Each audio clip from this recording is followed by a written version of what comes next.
এই মুহূর্তে যে খবরের দিকে নজর রাখবো, লরির ধাক্কায় বাইক আরোহীর মৃত্যুতে উত্তেজনা। হরিণঘাটার 12 নম্বর জাতীয় সড়কের আয়েশপুরের দুর্ঘটনাটি ঘটে।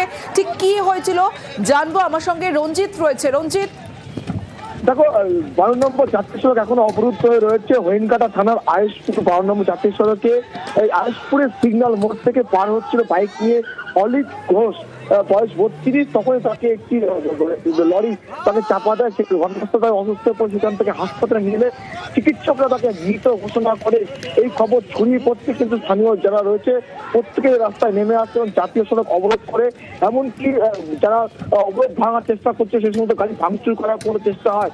এই মুহূর্তে জাতীয় সড়ক অবরুদ্ধ হয়ে রয়েছে, বিরাট লাইন রয়েছে, একরকম যানজটের সৃষ্টি হয়েছে জাতীয় সড়কে। ঘটনাস্থলে হরিণঘাটা পুলিশ রয়েছে, তবে যে ঘটনা ঘটেছে তা নিয়ে কিন্তু স্থানীয়রা মুখ রয়েছে।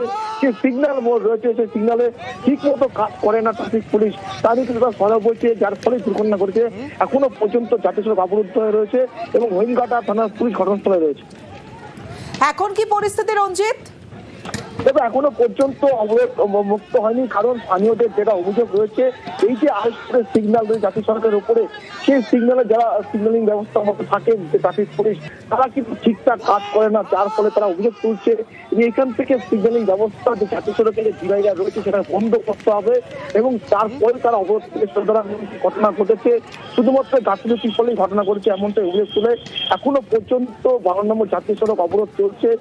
ব্যাপক যানজটের সৃষ্টি হয়েছে, কারণ এত গুরুত্বপূর্ণ জাতীয় সড়ক, জাতীয় সড়ক, এই সময় বহু যাত্রীবাহী বাস উত্তরবঙ্গ থেকে যায়, সমস্ত গাড়ি কিন্তু আটকে রয়েছে। এখনো পর্যন্ত স্থানীয় বাসিন্দা।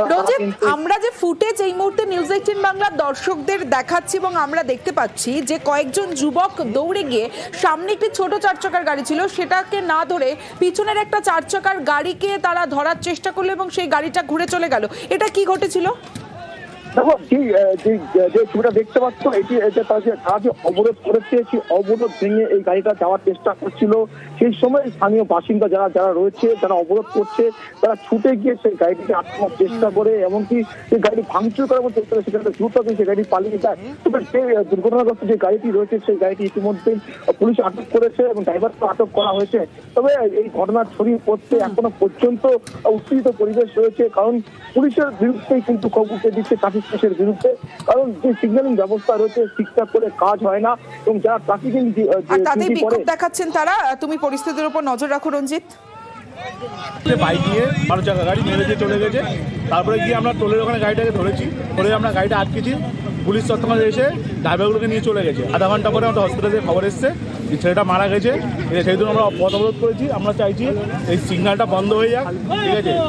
সিগন্যাল বন্ধ হয়ে এটা রোড পুরোটা ব্লক করে দেওয়া হোক, না হলে আমাদের নতুন করে সার্ভিস রোডে যেটা সার্ভিস রোড করার ইচ্ছা ছিল, করার কথা ছিল, সেটা সার্ভিস রোডে করে নিই। ট্রাফিক পুলিশ যারা আছে তারা ওই ঘরের মধ্যে বসে সিগন্যাল দেখে যে লোক পার হয় কি না হয় সেটা দেখে না, হুটহাট করে সিগন্যাল ছেড়ে দেয়। কোনো সিস্টেম নেই এখানে ট্রাফিকদের, এমনকি যারা সার্জেন আছে, পুলিশের যারা আছে, তারা কোনো এখানে এই জিনিসটা ঠিকভাবে দেখে না, ঠিক আছে? যার জন্য সমস্যাটা আজকে এটা হয়েছে।